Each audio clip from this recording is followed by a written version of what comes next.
and welcome to the 32nd Annual Quill Awards ceremony. My name is Louis Grosso, and I manage the Media Studies program at Mercy College, and I'm very, very happy to be here with you this evening. Let's hear it up. Let's give it up. Each year at the Quill Awards, we celebrate the accomplishments of professionals in the field, program alums, and students for excellence in coursework. 86 certificates are being handed out to students for their accomplishments. We are very proud to be with their company. And to talk with you more about this, please welcome the 12th president of Mercy College. Please welcome President Timothy Hall.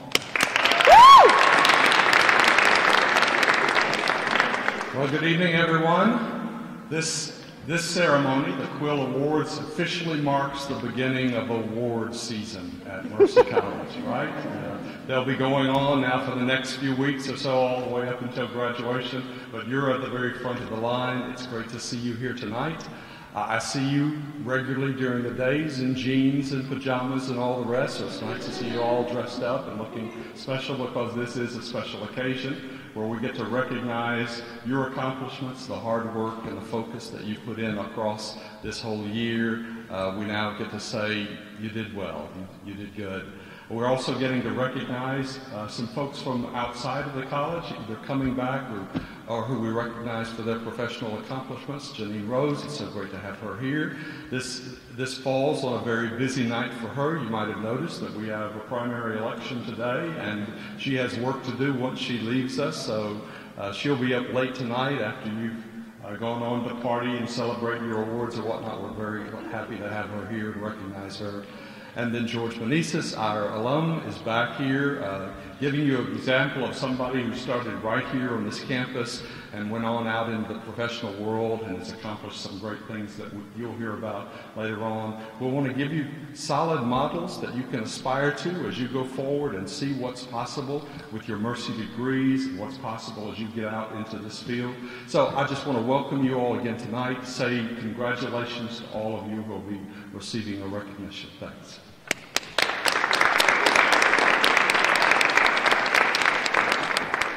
Thank you, President Hall.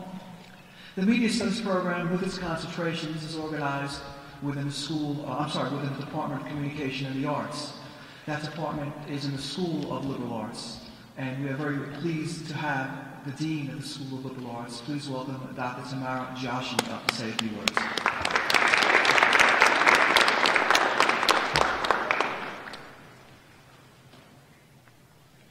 Well, good evening, everyone. It's a pleasure to be here with all of you and our distinguished speakers and guests, students, faculty. It's just wonderful to be here. And as President Hall said, this is the beginning of the season of awards, and this is all new to me. This is my first year as Dean of the school, and so these are all firsts for me, and I'm enjoying every minute of it and learning all the traditions and the scope of things at the college, but I also am very proud of the School of Liberal Arts. We are the best school in the college, and yes, yay.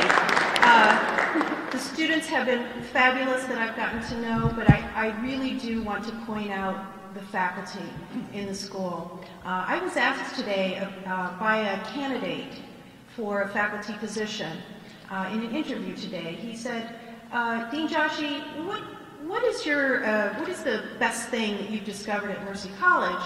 And without skipping a beat at all, I said, it's the faculty and my colleagues. They work so hard. Students, I don't know if you realize how hard they work. They are devoted to your success in ways that are just amaze me every day. And so it's a great pleasure to be here to honor both the excellence of the student accomplishments and also the faculty accomplishments that have gotten you to this point. So before I turn the floor back over to Professor Grosso, I would like everyone to join me in recognizing the work of Lou Grosso, who is tireless, he's amazing, and he is your best champion. So please join me.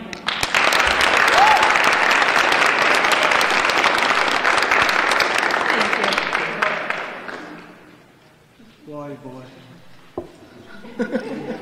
I need a powder.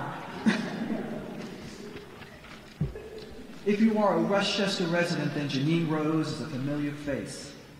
She's the anchor of Westchester Evening and Hudson Valley news programs. Ms. Rose also hosts Newsmakers, a weekend program focusing on current events in the area. She is the news director and general manager of News 12 Westchester and News 12 Hudson Valley. Ms. Rose began her career with Cablevision, working behind the scenes as a camera operator, producer, director, and eventually anchor. When she became news director, Janine led the efforts of News 12, making it a 24-hour program format. And then did the very same for News 12 Hudson Valley. Under her auspices, News 12 won 24 Emmy Awards, several Edward R. Murrow Awards, multiple Associated Press and News Press Club Awards, and a Cable Ace Award. A lot of awards. Janine has won two Emmy Awards of her own for Best News Special and for Best News Series. She has been honored by various community organizations such as the Westchester Women in Communications, the Yonkers Chamber of Commerce, St. Jude's Institute of Applied Human Dynamics, and the African American Men of Westchester. As a lifetime resident of Westchester County, and after all of her accomplishments, Janine will tell you that she is most proud of the wonderful response she gets from her viewers. Ladies and gentlemen, this year's Quill Award for Outstanding Professional Achievement, Ms. Janine Rose.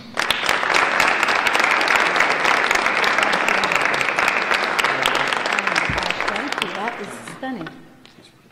That's beautiful. Oh, that's stunning. Don't hit me with it. I will not. I will not. Let me put it there. Beautiful. Oh my goodness. Thank you so very much. I can't tell you, Professor Grasso and of course President Hall and everyone else here, faculty and these beautiful students who I'm looking at.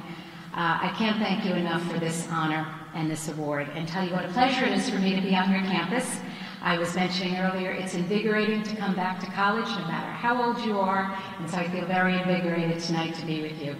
I want you to know that I am truly, truly honored to receive such an esteemed recognition and to be in the company of the incredible past recipients of this Quill Award. When Professor Grasso reached out to me earlier this year, he sent me a letter with such praise that it actually brought tears to my eyes. I have been blessed with a career that I could never have anticipated and a job that I love very much, and I try not to take it for granted. It is hard work, but it is very fulfilling, and I am very humbled to be with you tonight. Of course, as Professor Grasso mentioned, when we talked about this and I anticipated being with you tonight and really wanted to spend the whole night with you, we never anticipated that the New York primary would mean anything. But as most of you know, when I leave here tonight, yes, I'm going back because we are doing special coverage when the polls close at 9 o'clock. I can't go home and I can't go out and party. I don't think anyone could have predicted the unpredictability of this election season, but it is what keeps us invigorated when we do our jobs in this crazy world of television news. You never know what's coming next. And when I spoke to Professor Grasso yesterday, I asked him, what message do you want me to convey to the students? And he mentioned staying power, Janine. Tell them what it takes to build a career. So you would have some idea of what you're in for when you venture out. I don't want to take too much of your time, and I don't want to bore you with too much, but I'm going to try to do that to the best of my capacity in about 5 minutes. I'm going to start with a little joke for you that puts into perspective what I do for a living. And if you remember nothing about tonight, hopefully you'll remember this joke and you'll be able to use it when you need it. An old man is sitting on a park bench. A young teenage boy sits down next to him, takes out a candy bar, unwraps it, and eats it. The old man is watching. The teenager takes out a second candy bar, unwraps it, and eats it. The old man is watching. A third candy bar, unwraps it, eats it. The old man is watching. 6 candy bars. Finally, the old man can't take it anymore.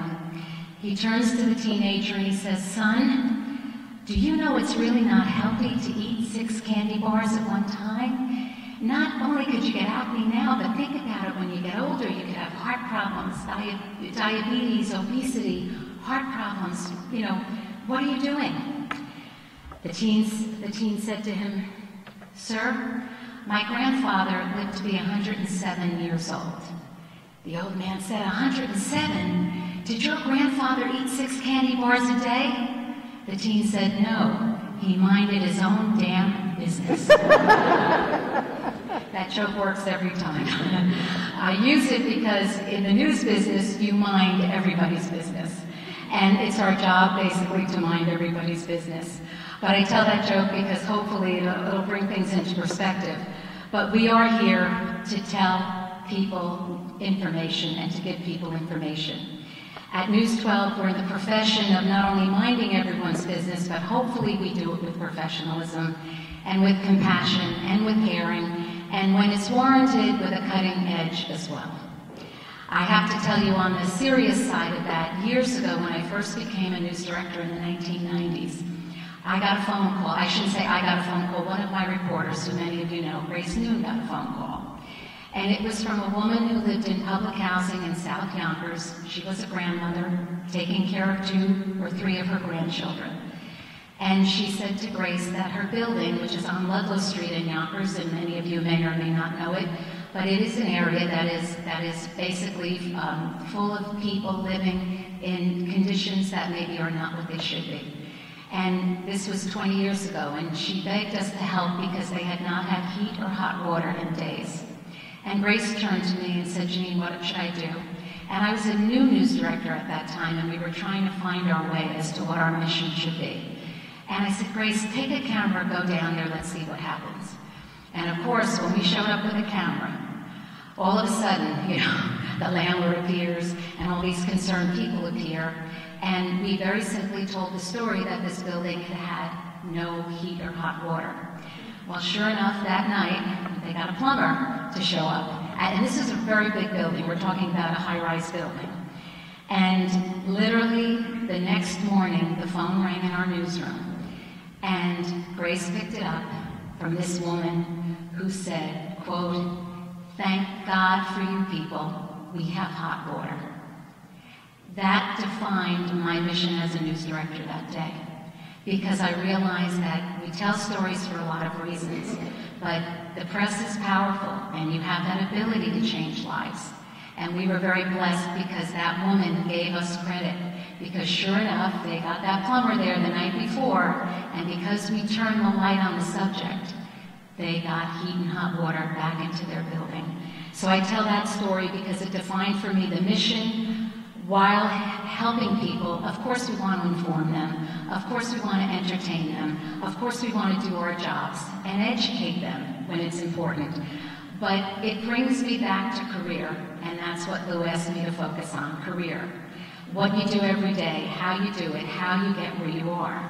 That mission that was defined for me that day helped me lead News 12 into being a community-based news organization. Several years ago, I was asked to speak before a women's group. And like Lou, they asked me to talk about my career. And this was probably about 15 years ago. And I was stymied because it was the first time someone had said, talk about your career. And I have to tell you, I had to sit down and really think about it. And I realized, and this was my theory, and I use it all the time, and I say it to all of you students, your career is something that happens to you when you are so busy working, you don't have time to notice. You really don't think about your career every day. You work, you take one job, you perhaps move on to another job, but your career happens over time when you find a job that you love and you want to grow into and you want to build on what you accomplish every day. You have to want a career. You have to have passion for whatever it is you choose to do. And most importantly, you have to work for it. That's what I meant earlier about keeping busy.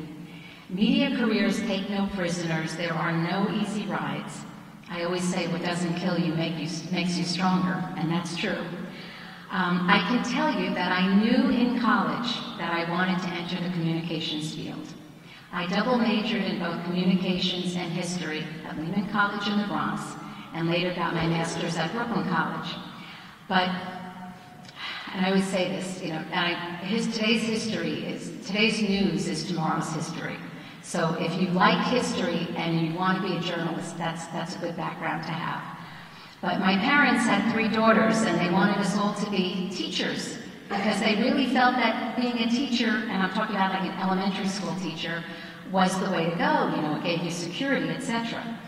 Well, they had 3 daughters and they got 2 out of 3 teachers. I was not one of them. But because of their influence, I actually student taught in college while I was taking all my communication courses. And I learned that while I loved it to a certain extent, I didn't have enough passion for teaching. And I knew that at the time.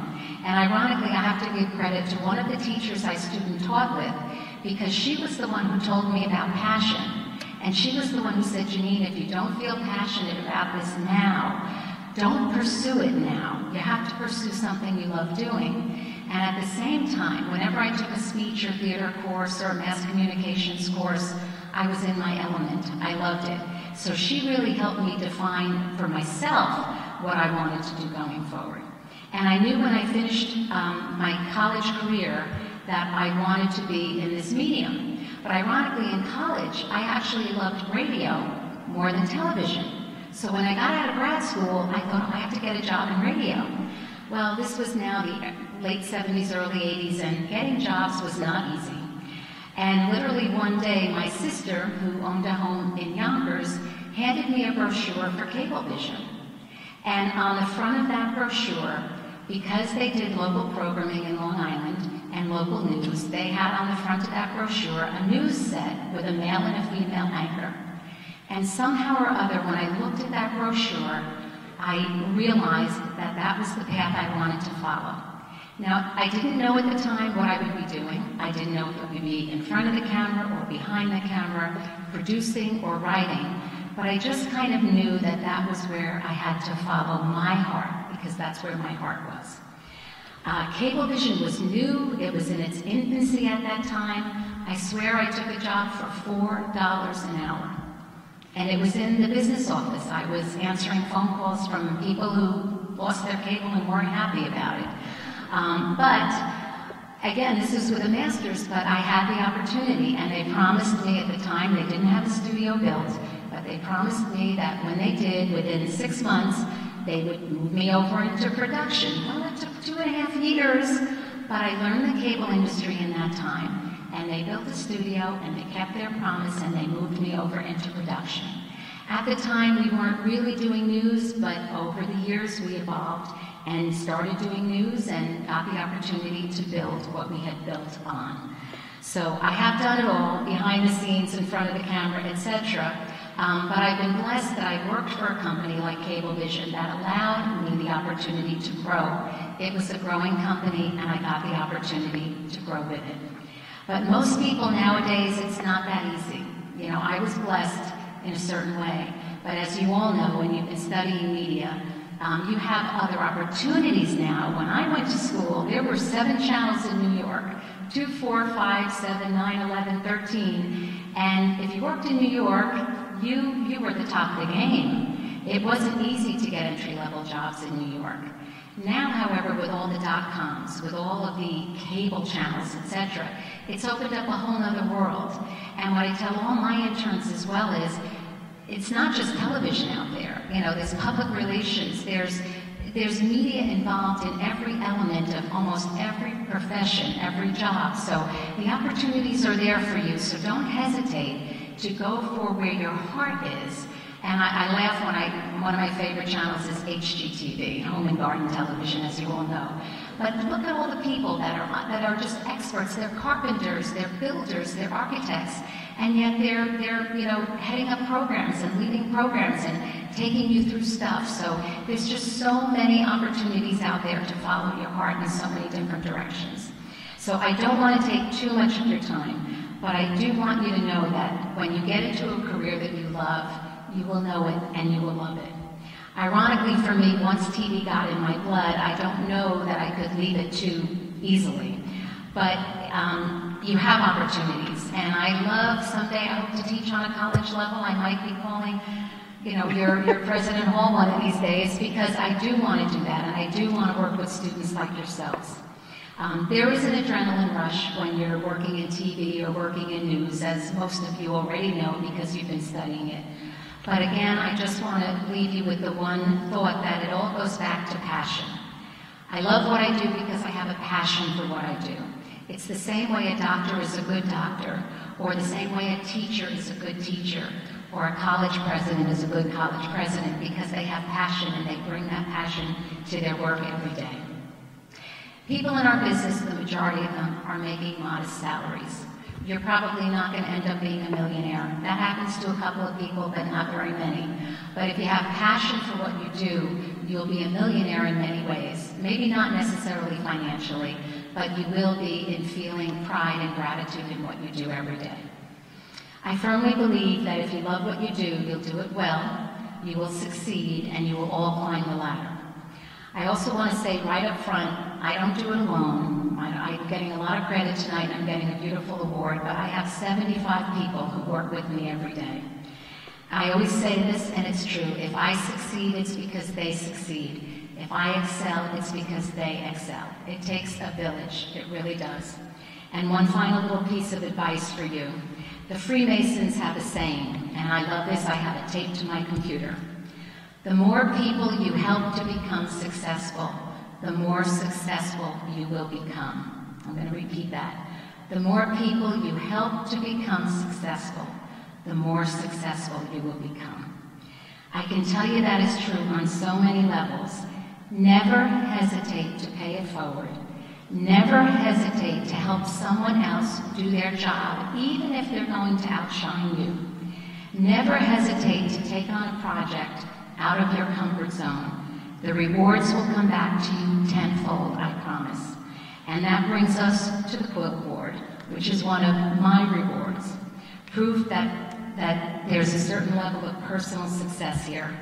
Proof that News 12 Westchester has made a mark, and that in some small way, perhaps I have made a mark as well. And for that, to all of you, I am eternally grateful. Thank you very, very much.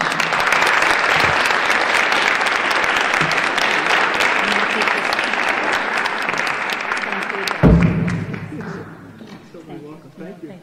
I think Janine Rose was an excellent choice for the Quill Award. What do you think? One more paper I have to read from. I promise I won't be reading after this one more paper. Graduating with an associate's degree from Mercy College to the television production program in 2002, George Manessis started on his path in working in the field of television production and earning 2 more college degrees. After graduating from Mercy College with his first degree, George started freelancing with WCBS TV News. He worked as a runner and production assistant while learning all he could about the news operation. While doing so, George returned to Mercy College and earned a Bachelor of Science degree in Organizational Management. George had been hired full-time by WNBC TV in 2004, where he continued to develop his skill as a segment producer for Mad Money, hosted by Jim Cramer. For the next 8 years, George advanced to a line producer, then a senior line producer. He made time to earn an MBA in Finance and International Business from Alum College in 2012. That other school, whatever. No offense. A very good school. While a student in the program at Mercy College, George was very easy to work with because of his serious yet positive attitude toward assignments. He was fun and upbeat and smart. In fact, he won several Quill Awards for television production when he was a student back in 2000 and 2002. Currently, George is a senior line producer for a show on CNBC called Squawk Box. He married his wife Anna in 2010, and they have a 3-year-old daughter with another child expected this summer. When asked about the future, George is considering making a transition from the production of a daily television program to the business side of the television industry. Ladies and gentlemen, this year, for the most outstanding student alumnus goes to George Manessis.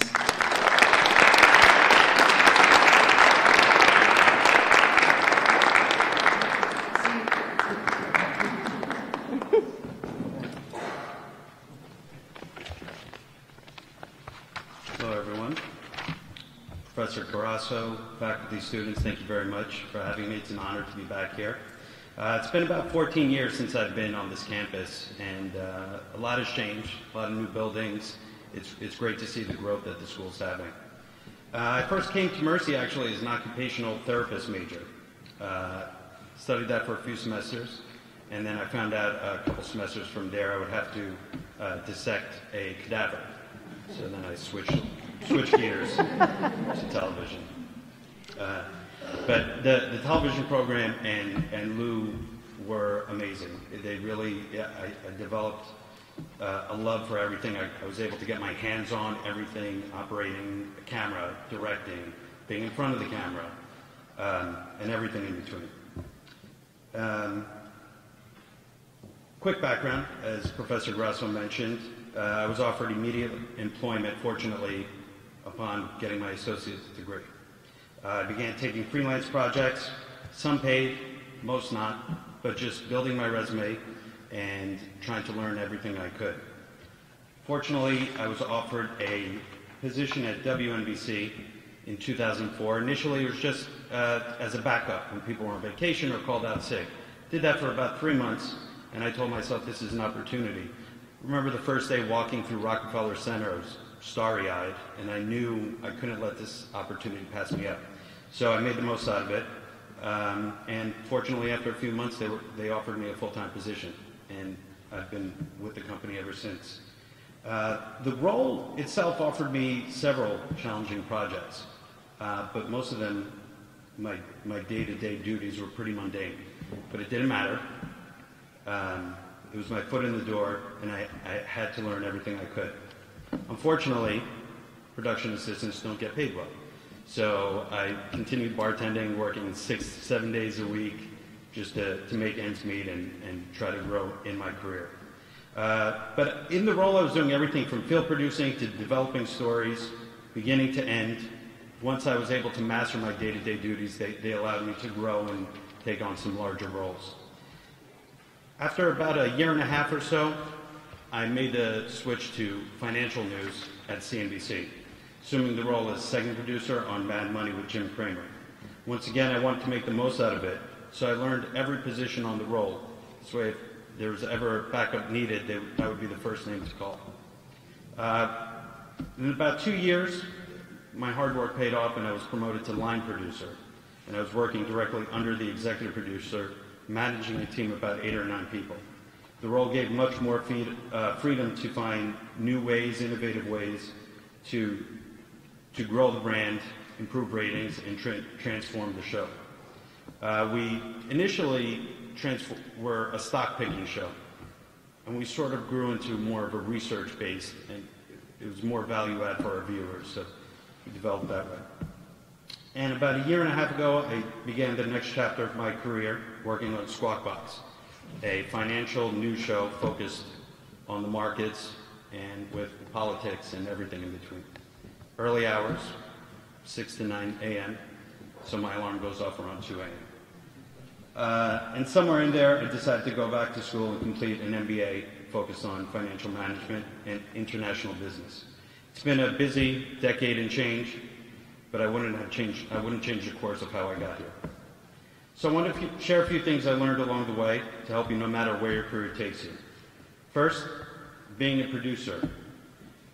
It's all about planning and preparedness. Always expecting the worst, but not hoping for the best. Planning and preparing to make the situation the best it possibly can, no matter what is thrown at you. There will always be external factors out of your control that will do the best to derail you, and you'll be prepared to take it with a plan A, plan B, plan C, and so on. If you're planning an outdoor shoot at a location that hasn't seen rain in a decade, it will rain that day. But you'll be ready, and you'll adapt. As a journalist, don't take anything at face value. There are almost always unintended consequences. We're in the middle of a political season right now. Each candidate trying to out-promise each other.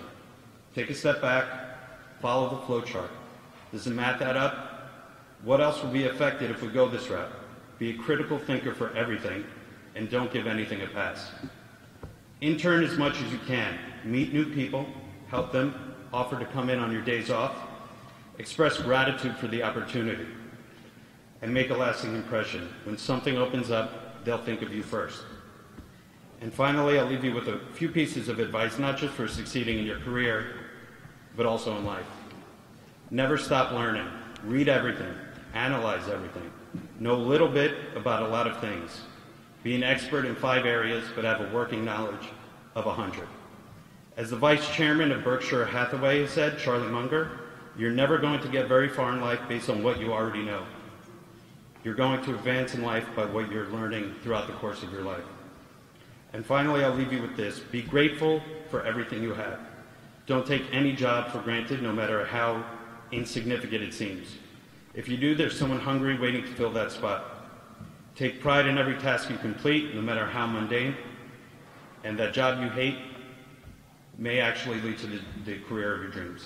So thank you. Thank you, Lou. Thank you,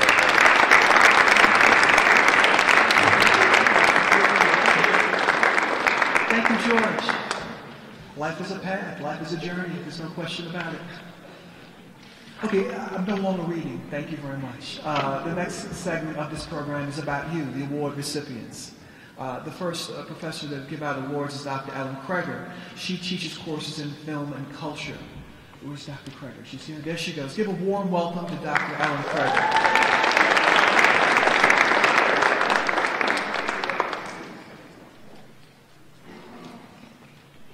It's a little hard to follow all that. I feel very privileged to be able to present these awards. It is very rewarding to teach people to read films. I feel very lucky to be able to do it. Most of us like to watch films as entertainment or escape, but movies are so powerful now in our society. They've only been around for about 130 years, but just look at what's happened in those 130 years. They've really become a dominant force. Moving pictures have become a dominant force in our culture. People always ask me, what can you do with a film major? People still are asking me, what am I going to do with my film major? But there is no historical event or cultural anxiety or psychological condition or scientific discovery that can't be taught in the context of a film. So I guess given all that, who else is better prepared to take on the world than a film studies major?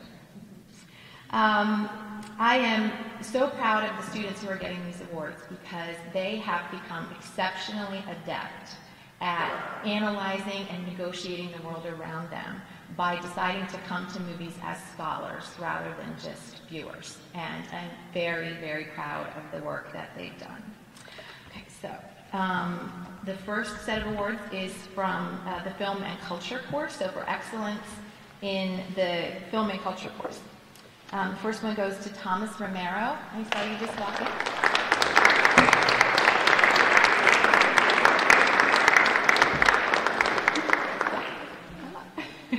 Yes. I want to give you this.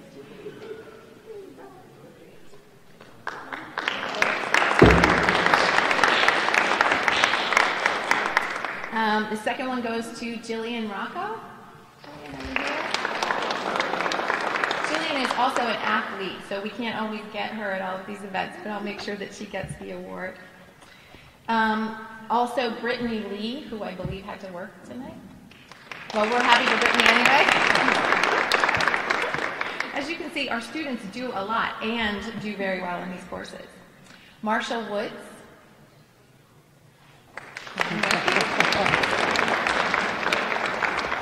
Katrina Yovain.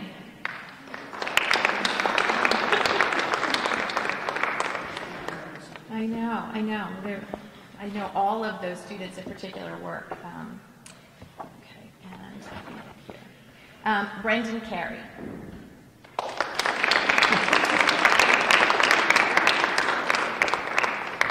Helen Wilkin.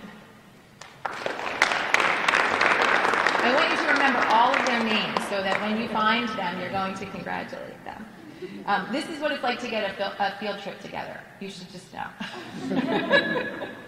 It's like, when can we go to the movies together? Catherine Halecki.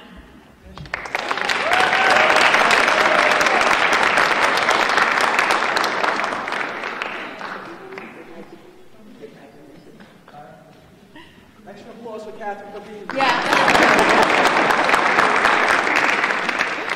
And Shalakaya Barton.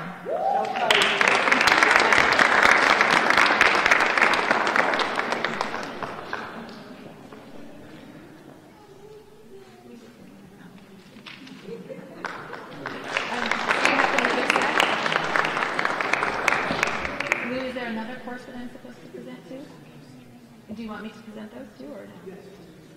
Where are they? Oh, they were all here. This was all of them? Okay, excellent. Sorry. I thought that was one course, but anyway, I am really impressed by those students, and I'm so glad that I get to keep teaching them. So, and if you haven't taken my course, take my course.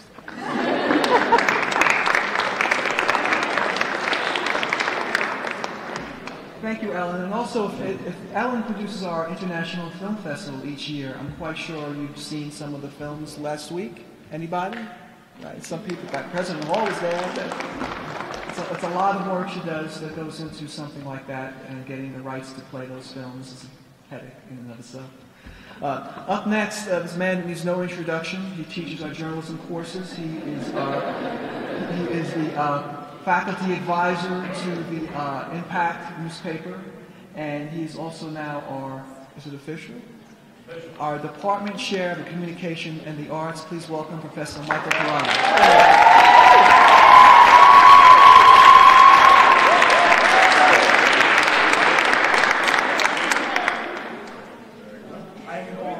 No. You know, I say this every year. Lou Grosso is the straw that stirs the drink in media studies. He is the reason why everything goes so smoothly, and I always laugh because tomorrow I'm going to see him and he's going to say, "Last night went good, but got to start thinking about next year, who we're going to get." And I always say every year when I come up, I'm not going to give a speech. I'm going to be in and out of here, and then I ramble for 15 minutes. So it's probably going to happen again. So feel free to hit me with a tomato. I just wanted to say one thing. I feel it's very ironic that Quill Awards is on the same day that Christie Day was on. And for those that didn't attend earlier today, and a lot of you were there, it was a really great performance and a celebration of Shakespeare and A Midsummer Night's Dream, and with a modern twist to it, with a lot of new technologies and new applications and reinterpretations. And I think that was really important because a lot of what being an artist and being a writer and being a creator, I mean, that's kind of all what media studies is. We're in the production and the presentation of communication and storytelling, and we're trying to do it to educate you and entertain you in the best possible way we can. And to see the correlation, to see an traditional format updated with new technologies, it's very similar to what we're still trying to do in the media industry. We have all this new technology, and we know how it works. We're still learning how to use it. We're still learning how to present. We're still learning about our business model. We're still learning what's working, what's not working. And I thought it was very, you're watching A Midsummer Night's Dream, and then, a Smash Mouth song comes on in the background, and one of the students said, "Isn't that the song from Shrek?" And it's like, I remember buying that CD in high school in the store, and when there was actually CDs in music stores and all those kinds of things that you guys are missing out on, and say, yes, that is a Smash Mouth song, and then we're going to end with the Eurythmics to a Shakespeare song, which I think is a real strong correlation of what we're doing every day. We're taking the traditional method of telling news, and we're trying to reinterpret it, and we're trying to give it to you in a new way. So there's something special about creating something. There's something special about having the power to say, I did that, I created that, and other people are going to learn or enjoy this information because the way I've presented it. And I always, I thought just today, just with the connection to the English and Shakespeare today, I thought it was just, the opening line to my favorite poem is, we are the music makers and we are the dreamers of dreams. And I just feel that just has so much to apply because you have so much potential and in front of you and the ability to be able to create something on a daily basis, a weekly basis, whatever, your media calls for. And I just feel that the connection was just so special. So that's all I had to say about that. We're going to move on to our first award, which is the Excellence in Journalism Award, which comes with a cash prize. So it's always been like, who won that award this year?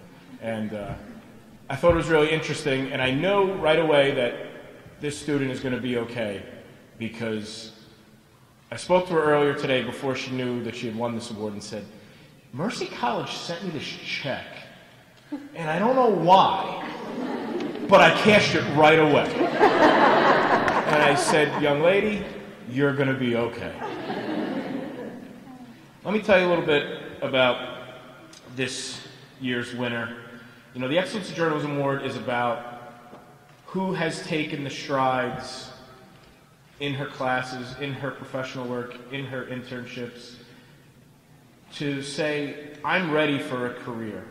And to win this award means that not only were you a good student, not only did you build a strong portfolio, but you were ready to accept the responsibility that being a creator comes with, and being a writer comes with, and being a television producer comes with, and all the hats that you have to wear going out into the world and learning everything. So a few months ago, you know, last semester we had kind of said we wanted to do some new things in the program. We wanted to do some new things with the impact, and we wanted to start writing and producing video, and we wanted to start and making podcasts. We wanted to explore all types of forms, and I said that there's one student that if I have to throw the task of kind of quarterbacking this podcast, I know who it's going to be. And she did such a wonderful job with her partner of creating our first podcast, which we're at a few weeks. We're about to really explode a whole plethora of them on you, so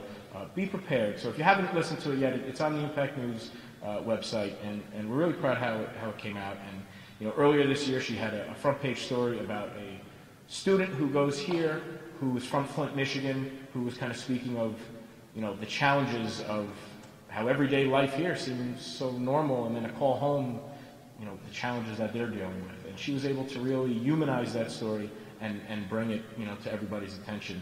So she's done phenomenal work from day one, and I'm so proud to give her this award. So the Excellence in Journalism Award goes to Chantal Martin.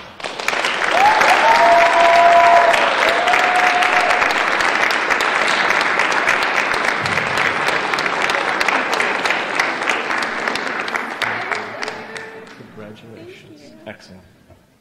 Okay, so the rest of this we're going to try and fly through. Next is Feature Writing Awards. Feature writing is finding the emotion of a story. We're going to do pictures afterwards, so don't worry. We're not, you know, we're trying to move here, and the news has to be made, so we're going to do pictures afterwards. So for everyone, so don't worry, you're not losing your picture moment. Feature writing is taking a story and finding the emotional core of it. Here's what happened, but we want to explore why it happened. How did it affect people's lives? Who was involved? What were they thinking? What are they thinking about now? How was, you know, it's one of those stories that when you write them, you walk away afterwards and you say, wow, you know, that one I'm going to talk about. That one I'm going to remember. So we have a couple sections of Feature Writing 1 and Feature Writing 2 where we do the differences between newspaper writing and magazine writing, and some of the students take what they learn and they publish in the impact with it. And so we're just going to run through some names. Our first winner, she, you know, talk about dedication. For this past classroom assignment, she's been doing ride-alongs in very dangerous neighborhoods with police officers. And I said, why are you doing this? She said, because I want to. I said, that is the best possible answer I've ever heard. So our first feature award is Amanda Depew.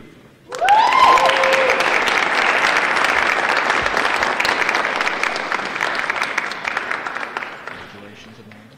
Thanks. Thank you.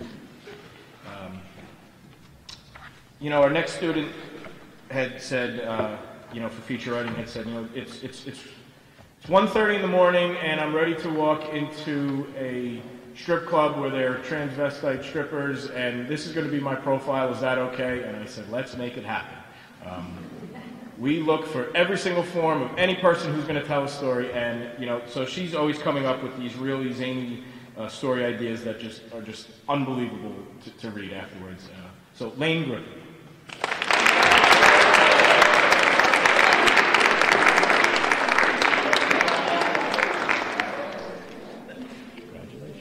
About that story.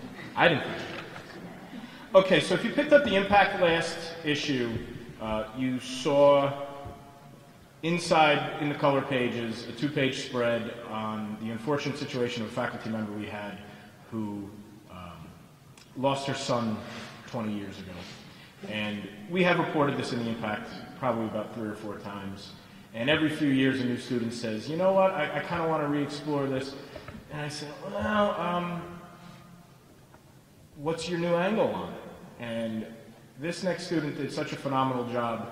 She said, instead of addressing the issue, I'm going to take a look at how grief can affect someone. And since a faculty member is actually an expert in grief counseling, if you haven't picked up this issue and you haven't read it, it's really one of the best stories we've published in a really long time. Feature writing, Kayla Simons.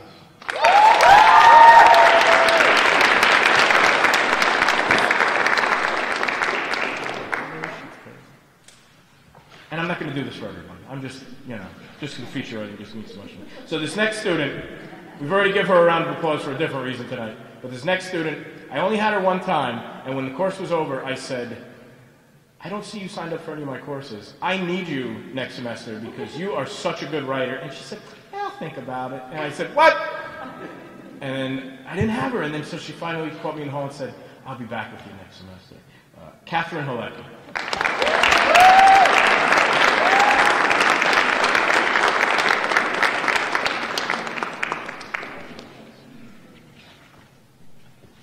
Inga? No? No Inga? Every year in Feature Writing 2, students write a first-person experience article, kind of immersion journalism. And this student was really so moving about, his experiences through high school and the difficulties he challenged. I mean, it's really, I think, really blows you away when you give the student an opportunity to say, your whole life you've complained about, you can't write about what you want to. Well, today's the day. Let's see what you can do. And this student did such a great job. Cody Bolanos.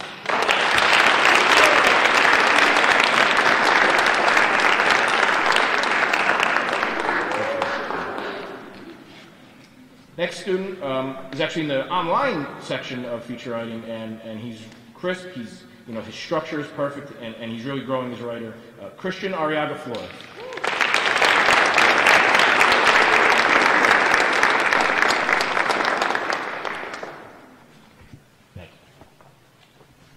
Okay, so we're going to move to news reporting, which is interviewing tactics, basic structure of stories, writing those hard leads that everyone seems to struggle with. But I always say, once you know how to write a hard lead, you can write just about anything after that. So here's some people who've excelled in the class, in the news class. Brittany? Is Brittany here? Brittany Hubron? Okay. Thank you. Who else we got? Marie Roser.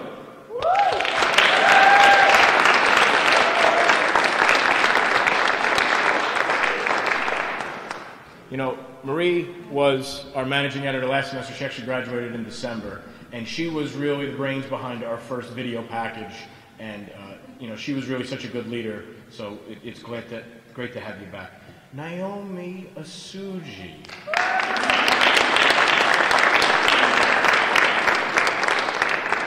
Naomi is really a special student for a lot of reasons, because one thing about a newsroom that I always loved is you get to yell at each other a lot, and that's always something I really enjoy. And believe it or not, you're usually arguing over deadlines. Where is this? Where is this? And I swear to you, in 12 years here, this is probably the only student I've ever had that I just does not miss deadlines. Every single thing is handed in all the time, so I don't know what you're doing, but tell the rest. Teach them. I mean, Veronica Roxon.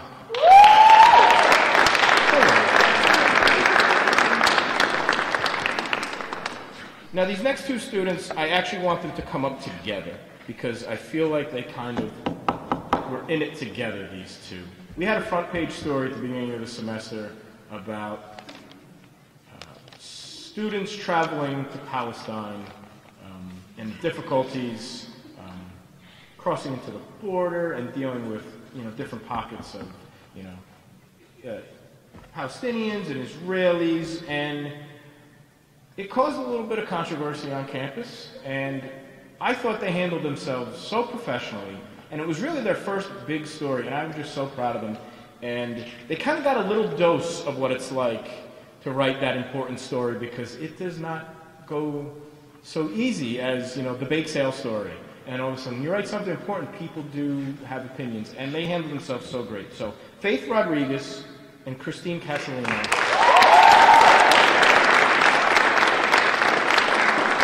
like, the tag team, and you more than earned it. So thank you, ladies.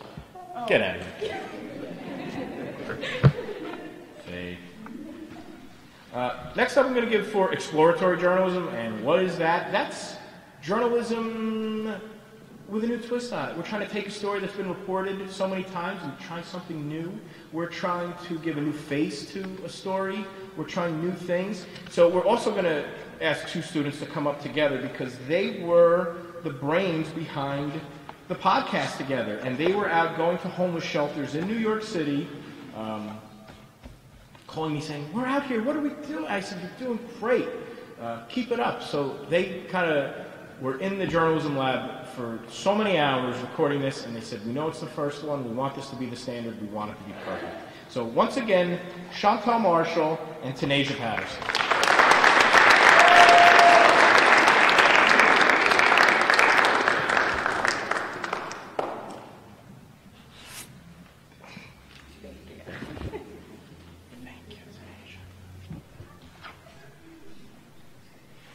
Sports journalism, not easy to do when you run a sports journalism class and you say, "How many people really watch sports?" And I say, "Okay, maybe a little bit." I say, "Oh, okay. Where do we do here?" And, we've given it so many different faces. We've kind of studied the award-winning feature stories, and we learned storytelling through the eyes of an athlete, and we talk about, the difficulties of dealing with athletic directors, dealing with coaches, the difference in how you cover a story of a 35-year-old man who just, threw an interception as opposed to a 15-year-old kid who just, lost the state championship wrestling tournament. And there's a lot of levels of maturity, there's a lot of levels of insight, because when you're telling a sports story, you're not telling a sports story. You're telling a story about people. Sports is just the background. And these students really understood that, and they really excelled in the class. So Tatiana Parrish, who actually also writes for The Impact in the Sports Center.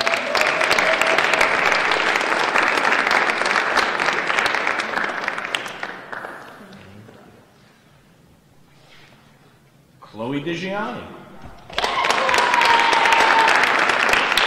the pride of the Boston Bruins.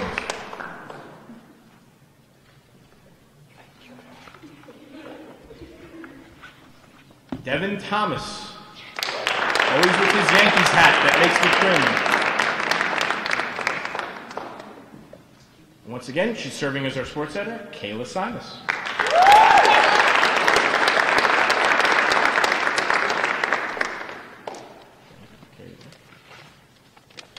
And Lane Griffin.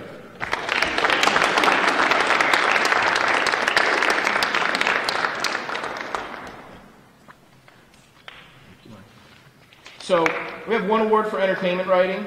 Students have columns, which we'll talk about in a second, and this student usually dedicates her column online to writing about what's going on in the television world, what's going on with movies, and I've probably read more stories about this show Supernatural than I've ever wanted to know about. So it's you, Veronica Roxanne.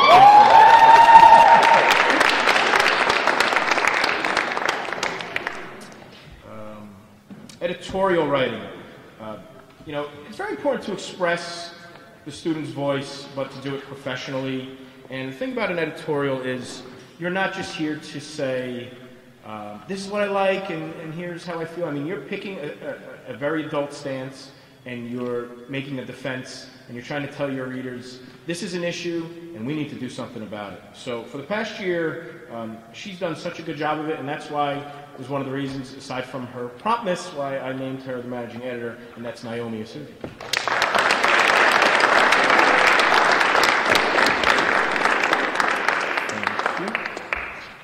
And last is column writing. One thing I think that the students really gravitated to taking the class and being on the Impact is that they have their own column and they can write about anything they want.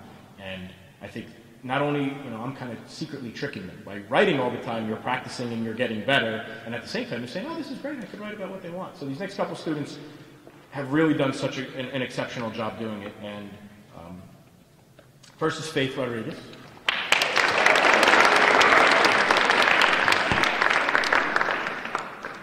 Thank you, Faith. And is Asani? Yeah, Asani. And last is Marie Rosen.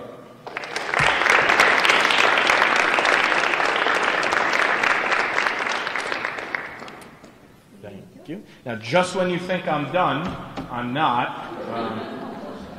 I have one more little situation to address, and, you know, awards are great, and they're not the end-all, be-all, but when you can win an award, it really makes everybody feel good in saying, you know, our work is being recognized, and we are just as competitive as any other college, and we will go tooth and nail with just about anybody. And, you know, since before 2007, the Impact of Mercy College had never won a New York Press Association Award. And Press Association Awards are so important because I kind of felt, you know, come professionally in New Jersey, that was really what I was striving for, and when I started winning Press Association Awards, I felt my career really started to change, and I really started just having confidence in myself that I can do this, that I can be successful. So, kind of what our guest speaker had mentioned earlier, now, see it on the student side, your successes are my successes, and I can't be more thrilled to see when students can win awards. And from 2007 to last year, we've won 4 awards, and from a smaller school compared to some of the other schools, compared to the massive staffs, massive budgets, just to be able to pop our head in every now and then and say, hi, we're here, to me is really impressive. So, you know, 2 years ago we won 2 awards, and a year ago we won 1 award. And then, so now I have kind of high expectations, and what do we want to do here? You know, this is what you're aiming for. And, you know, 2 is the most we'd ever won, and unfortunately we didn't win 2 this year. And we didn't win 1 this year. But we won 4 this year.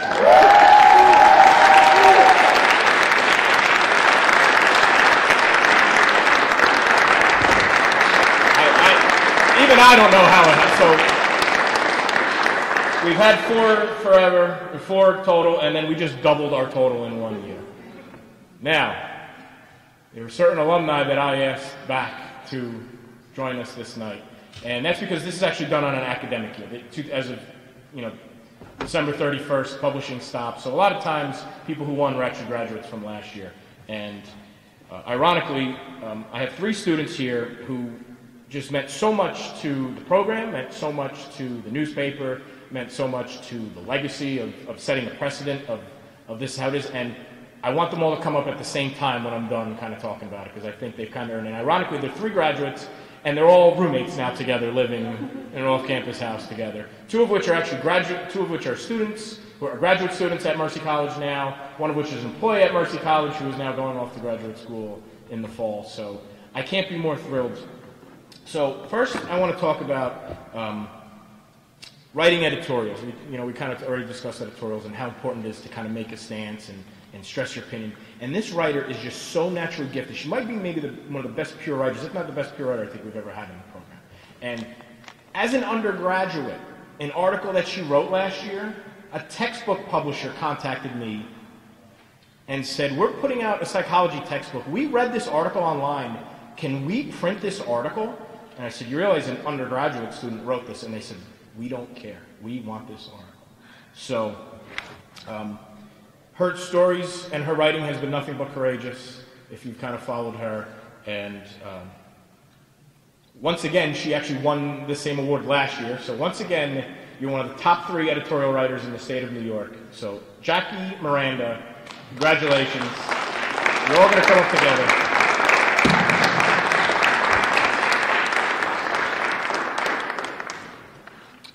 Two years ago, a student wrote a story about drugs on college campuses and the effects that they could have, and she was awarded a news reporting award for that. And last year, this same student wrote a very moving piece about speaking to 2 undergraduate students who had been sexually assaulted on college campuses. And it was an extremely emotional piece. It was a tough piece for all of us to kind of get through and work on. And one thing I'll say about this student, I kind of owe her a lot because I always view as the nucleus about the impact, because 7 years ago, she was the kind of one who kind of made it from stop being just a club into a family and making it fun with people wanting to be in there, and she's the kind of reason why a lot of people joined. So, second place in the state of New York for her story this year, Herminia Arante. Congratulations.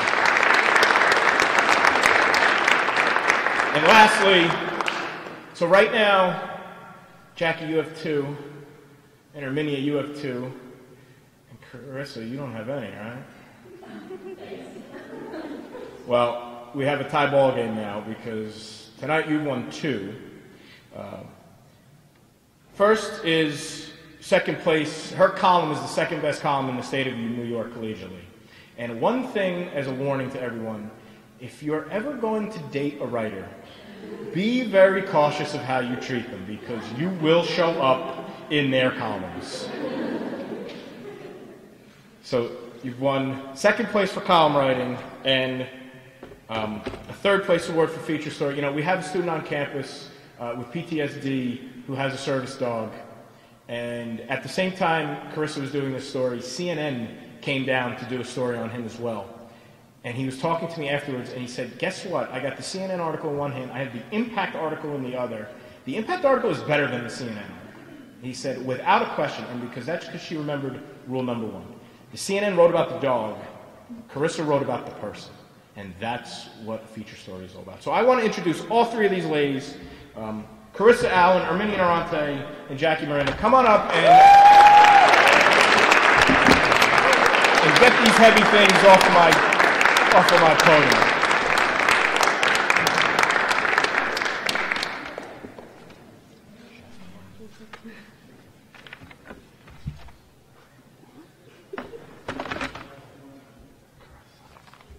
Give him a hand. We'll talk later. Sorry I took up your time. Professor Grasso. Thank you, Professor Parada. As you can tell, in the Media Studies program, we have a lot of courses, about 56 courses, and they need rewriting on occasion, but it's a task really to get them all within a 2-year period so students can take them if they come in as a transfer major or something like that. But the next award category is in advertising and communication studies, etc. We have a wonderful professor, Professor Jade Snyder, who teaches in the Media Studies program and in the Communication Studies program. Please welcome Professor Jade Snyder. I already got to make it quick from Lou just right now. Can someone tell me how I'm supposed to follow that?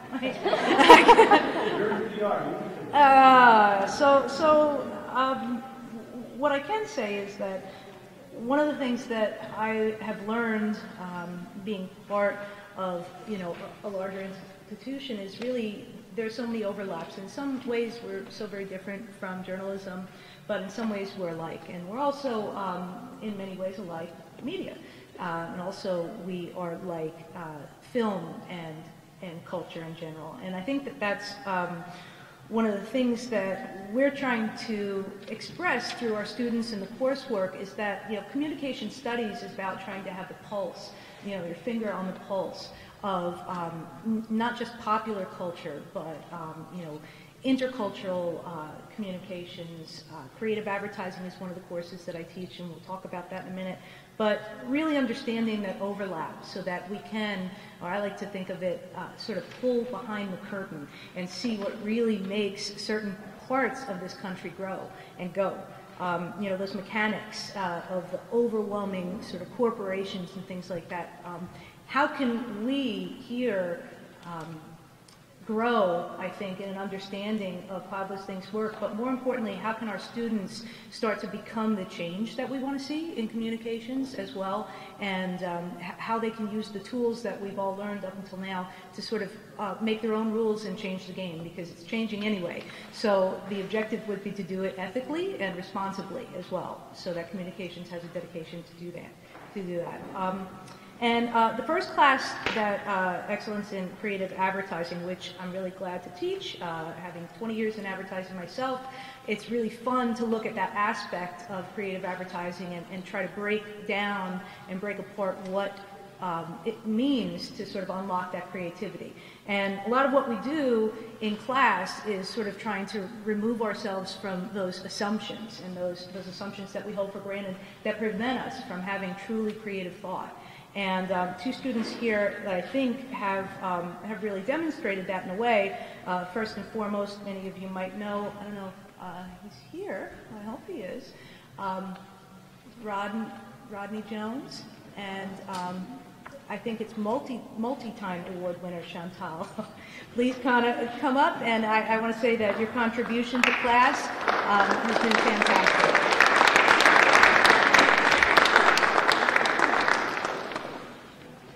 You're just doing it all right, huh? That's fantastic.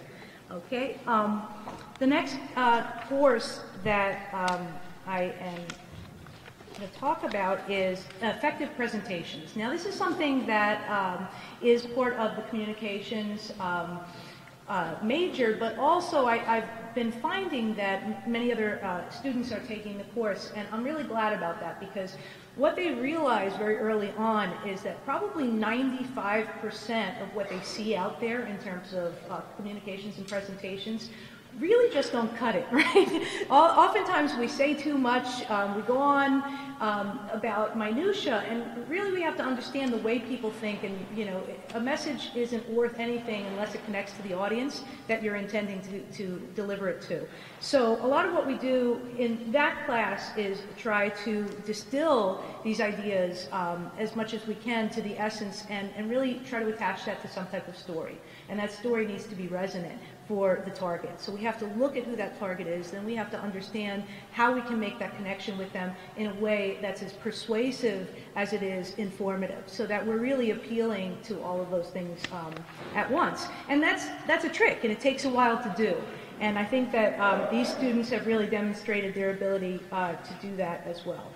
And that is, let's see, Jill Rocco, which I guess multi-time award winner also, she's not here, and Greg Andres, who is home with his child. He's got a 1-year-old. Okay, and I do want to mention that one person who's sort of like a communications all-star, but I did have to pick her for just one.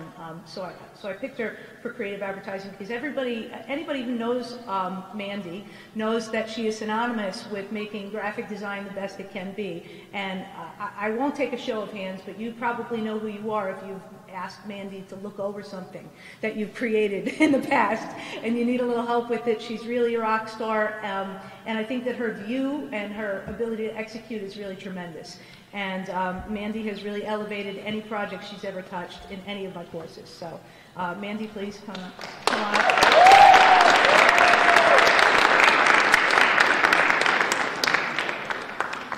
Well, oh,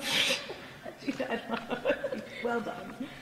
Okay, last but not least, I'd like to talk about intercultural communications. And those of you who know or have taken the course, those of you who don't, it's a dense course of study, and it really deals with a lot of issues that are obviously very poignant to our time, but also so many ways that it impacts our ability to communicate in a corporate environment, an advertising environment, obviously outside in with each other, and that's really where we start to see a lot of the change happen. And this course is one that, in order to understand cultures, you have to first start by understanding yourself. And so one of the things that we do is a really important milestone, and it seems to be very impactful, and it's an identity mosaic, which is essentially a digital story in which the students apply their ideas about who they are based on everything that we've learned. And they put it in a digital format, and then they sort of show it to the class. And it's so valuable for us to understand the many different facets of what makes up a person. And in order to do that, they really have to dig deep. And so I'd like to give out these awards to the folks who really, really dug deep and produced something that was really heartfelt, but also really understood the meaning and the purpose of the assignment as well. And so that would be Thomas Ryan, who's not here tonight. That's also Michelle Heitman. Is Michelle here? I thought I saw her before. That's Tyvisha Beatty. Where are you? And Aletha Williams. Thank you. And I do have one more to give out, and that would be for another sort of quarterback and all-star, and I don't see him here tonight, but it's worth mentioning. Brandon Subic was, in many of the courses, really stood out, but in one of them in particular, for going back to creative advertising, one of the things that he did that really just blew me away, and this showed me the caliber of student we really have here at Mercy, and it was really refreshing. He started that creative advertising class with really no basis or knowledge of visual communication, and he ended using not only the terminology but applying them correctly, and actually taught himself the Creative Suite so that he could put together these finished ad products in Photoshop. And I mean, really built a portfolio in the course of 16 weeks. So he deserves that as well. So thank you very much.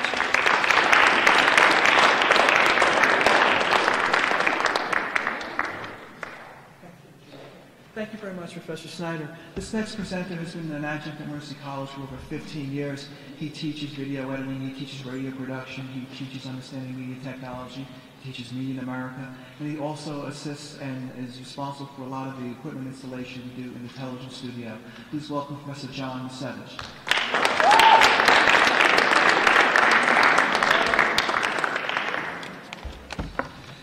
Well, as the teenager who was eating those 6 candy bars, I just want to correct the record. It was 8, and I did use an expletive when I told that old guy that. At any rate, this really is a hard act to follow the entire night so far, so this is how you do it. So, all right, maybe. Ditto everything everyone said, and I like to also bring it to a little bit different perspective because, as Lou had said, well, I help a lot of stuff, but I also work outside in the private sector. And so I like to kind of always bring it back and put those pressures on that, you know, yeah, even though sometimes I give that academic leniency, sometimes it's just, you know, no, done. And sometimes you might call that tough love sometimes, and you might call that being real. You might think my students have another name for it, and it ends with you.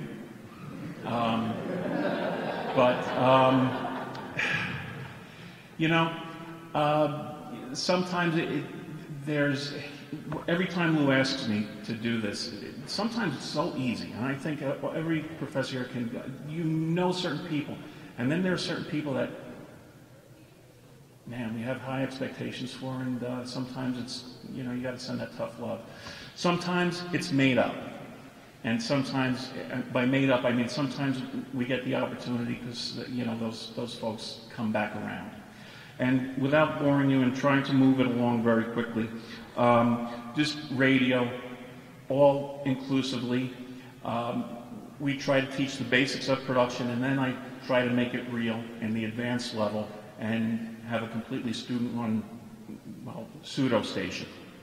And it's difficult every year. And part of it was very easy. And without going too far, basically my on-air talent really rose to the occasion this year. So I just want to award the on-air talent. And I don't see her. I don't know if she's here. Is Shari Sakari here? But give Shari a hand. This next person I know, and I'll be a little surprised if we don't, certainly we'll hear her name again in the future, if not again tonight, but Naomi Isuji.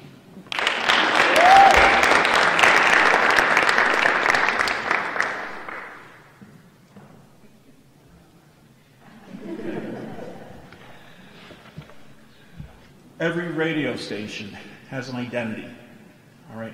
And we could say that about every TV station too, but radio is that personal connection.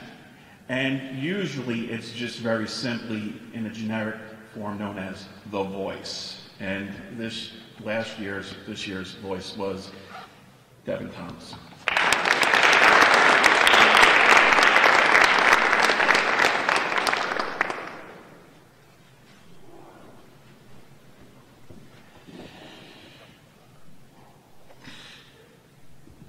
I guess the theme of tonight is news, and being a news director is not an easy job.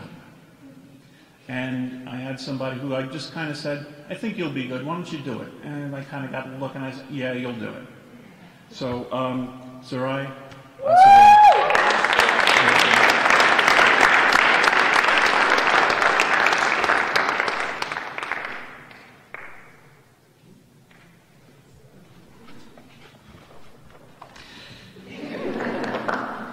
that's okay.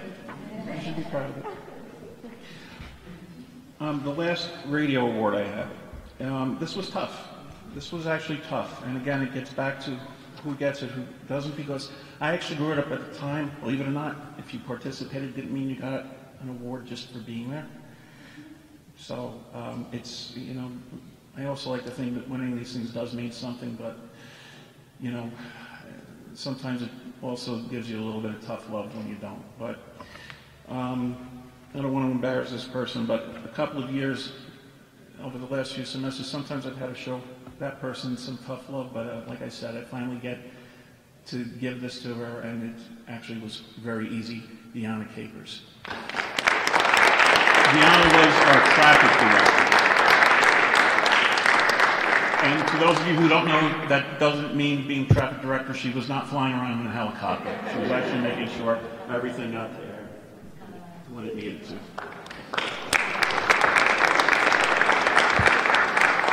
So, editing. Video editing. Now for something completely different. I usually, a lot of times I scare my class. I start off the semester with a hammer in my hand. And it basically is to make the point that I can teach you how to drive a nail, but just because you know how to swing a hammer, drive a nail, doesn't mean that you're a carpenter. It's one tool, and it's one use. So I always kind of make this argument. I say, forget what you think you know. I'm not teaching you how to use software. I'm teaching you how to use a toolkit. And if that toolkit is called Avid, it's called Avid. If it's called Edius, it's called Edius. If it's called Final Cut something, it's called Final Cut something. You learn how to drive a car. You don't learn how to drive a Honda Accord or whatever. And that's the approach. And most of the people I'm going to give awards to, these were people who never or had very limited access to editing. And they all showed me something. They all showed a style. They all showed me just something that made it stand out. And it was very easy, once again. So I don't know if Elena Almeida is here. Is Elena here? We could applaud. Is Matthew White here?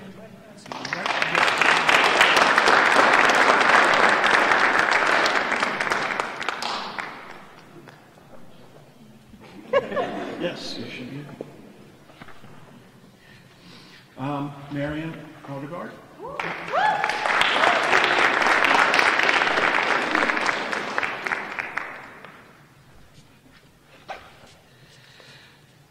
Danielle Kalmus.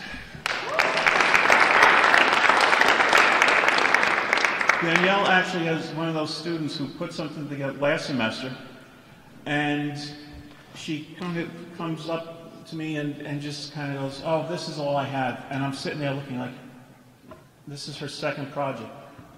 How did you do that? She stumped me. I had no idea. I had to start looking at her timeline to actually believe she actually did it, and she did. And she's back.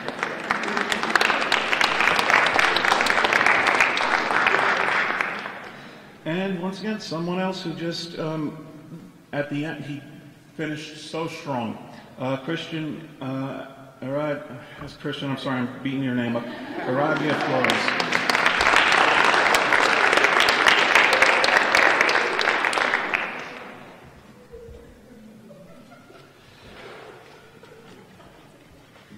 And I'm just going to kind of save one person for the end, who not only has shown excellence in, the basics, just totally knocked me out this year. put something together, and I looked at it, and there was an idea there. And I said, why don't you just make this subtle little change? When I looked at it again, there was just absolutely no doubt about what was going on. So, my last recipient, Karen Plum.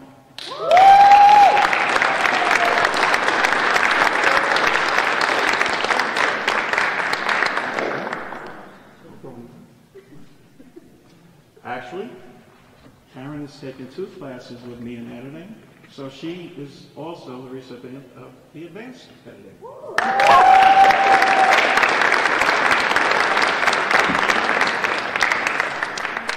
And now I make the obligatory, I'm going to cook it fast because I want the food, because I'm heavy and I'm hungry. So.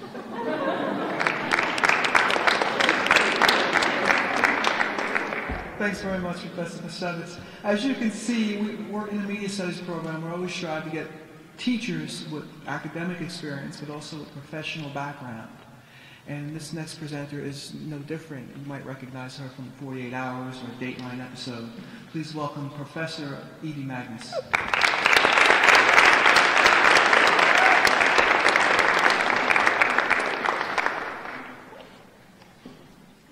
Hello. I'm feeling, I thought I only could put a couple of names in here. I'm feeling sort of cheated. I would have put everyone in my class. But I'm sure you guys will be happy that it won't take so long. I'm kind of the interloper. Those of you who have me know, because I work for the college, but thanks to Lou, I get to teach this interviewing techniques course, which I love. And one of the first things I do is I interview my students just to see who they are and what their backgrounds are. And the thing that I'm always struck by is that in each class, there are several people who will say, well, I was a biology major, but then I took a course of karate. Or, I was going to be in marketing, and then I took Lou Grasso's television production, and now I'm in media studies. Do you know how much your professors in media studies love you and lift you? It is amazing to me. It is just so memorable every time. And you're just pulling people out of other things. I'm so sorry for the, sciences and the business school. So I do teach a course in interviewing techniques, and when I do interview my students, I fall in love with all of them.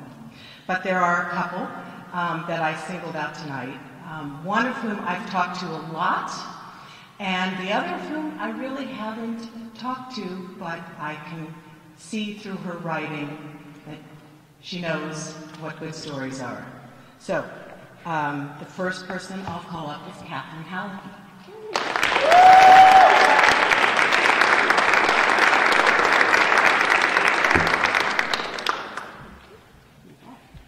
And the second person is one I've talked to a lot, and he is going to do lots of good stories, and in the process, he's going to make a lot of people uncomfortable because he's just fearless in his desire to agitate a little bit and just get under someone's skin when he interviews them. Matthew Wright, come on up.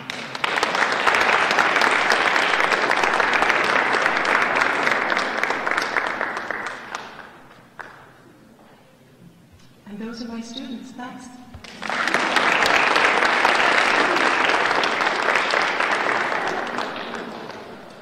Thank you, Professor Magnus, and we are on to the last category. Yeah.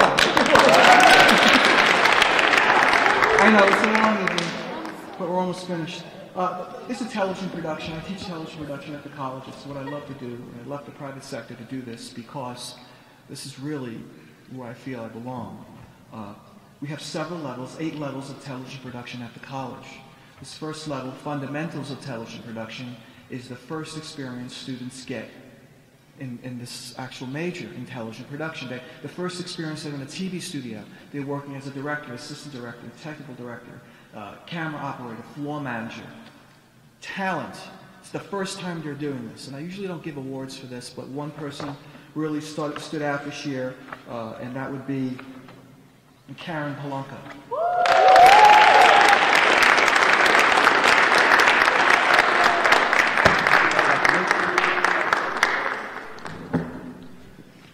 The next course is TV studio production. This is where students work from a script with storyboards. They have director's notes for the first time. I might point out that in level 1, they don't have director's notes. They have a lineup or an outline for the introduction of the show, an ad-lib conversation in the middle, which they don't know what's going to happen, and then a scripted outro of the show. In TV2, now that's thrown out the window, and they're working with fictional narrative scenes. They produce 3 fictional narrative scenes. They all do 2 takes each. It comes out to about 230 or 240 productions in that 14-week period for that one class. This is for TV2. Janine Parker.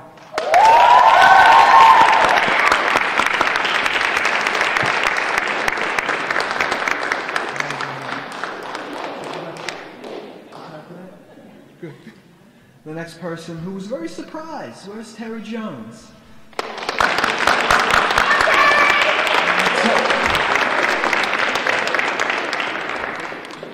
Terry is a music technology major, but he likes taking courses in media studies, what Evie Magnus pointed out. We always get faith is what?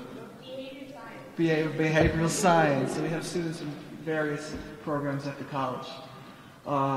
Next for TV2 or TV studio production, Catherine Halecki. It seems to be her night tonight.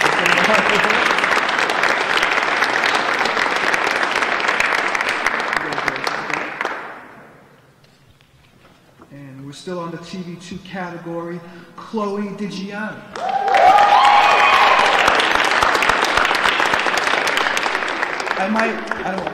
Go ahead, take the award first.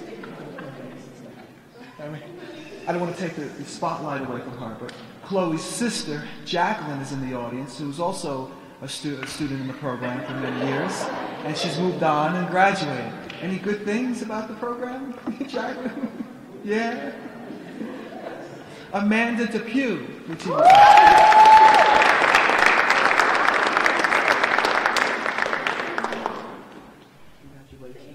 You're welcome. Okay. Karen Polanco, once again.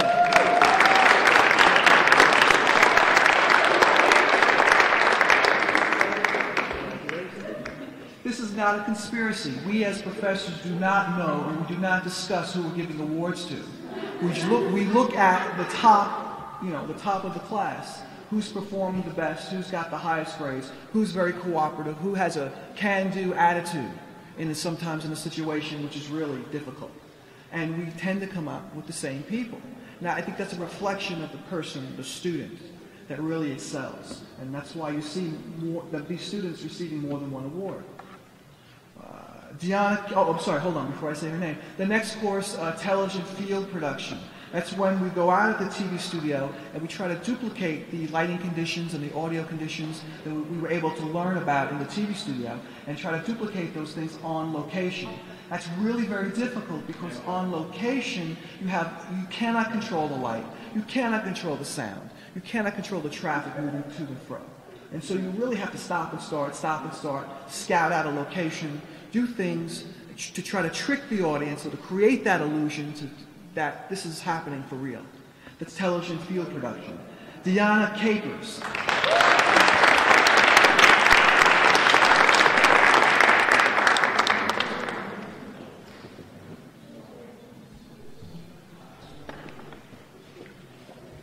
Maria Rosa, the television field production. I'm a tough cookie. I'm a tough cookie, I know. Maria teased me about getting it. Grasso, I never got a Quill Award from you in television. My name's Marie. You're Maria to me. But last semester in television field production, she really stood out. She was really in control of the groups, in control of the scenes, booking time with people, making sure we had the scenes set up. She really went beyond, and she really deserves a Quill Award. Marie. The next person for television field production, Cody Bolanos.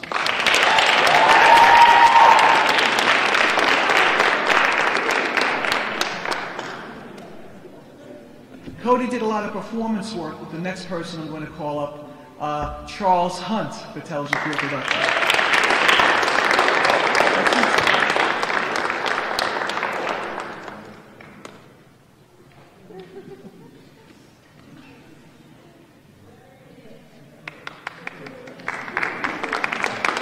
Charles comes to us with some professional acting credits. He's on Daredevils, and he's an extra in many films. You go to his website, charleshunt.com, and I'm like, wow, this guy's really busy. But it's wonderful to have him in class, and he brings a really professional attitude in. Students see that, and then when they find out he actually is a professional actor, they start to pay attention to him. Broadcast journalism, another field production class, but this is in the business of our Ms. Janine Rose here. Going out into the field, shooting a package, acquiring footage, coming back to the studio, editing it into a news package. Cody Bolanos, once again.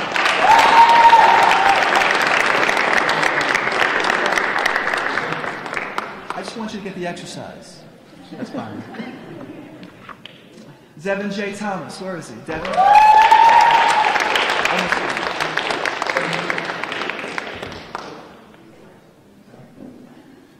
Dev was kind enough to help us set up tonight.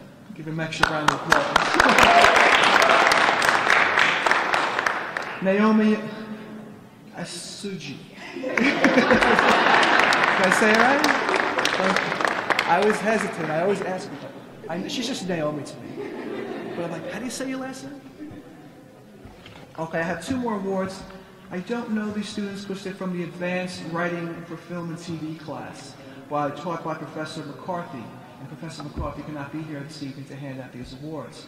So I don't know if these people are here. Theo Kranikolos for Advanced Writing for Film and TV. Advanced Writing for Film and TV, or regular writing for film and TV, is just that. It's writing short form and long form scripts. It's in level 1, it's the first time the student gets the opportunity to put an idea to paper, a fictional narrative, to try to develop their ideas and real characters, believable characters. And there's a level 2. If they excel in level 1, they want to take 2, they're able to take level 2. Christian's here, Christian Flores.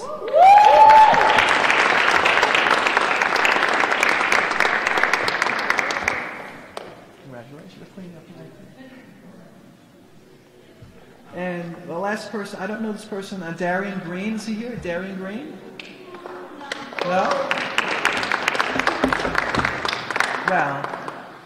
I'd like to say this is the end of the awards, finally. I'd like to thank you all for attending. I'd like to thank Janine Rose for coming and giving a wonderful talk to us about her experiences. George Manessis, our student alum from 2002. We'd like to thank President Hall for attending. We also have our Provost and Vice President, Dr. Conchetta Stewart. She's around. Thank you, Dr. Conchetta. And Dean Joshi, who came in to give some opening words. Thank you, Dean Joshi. Thank you. And most of all, I want to thank the students for participating in the program the way you do. Because without you, there is no program.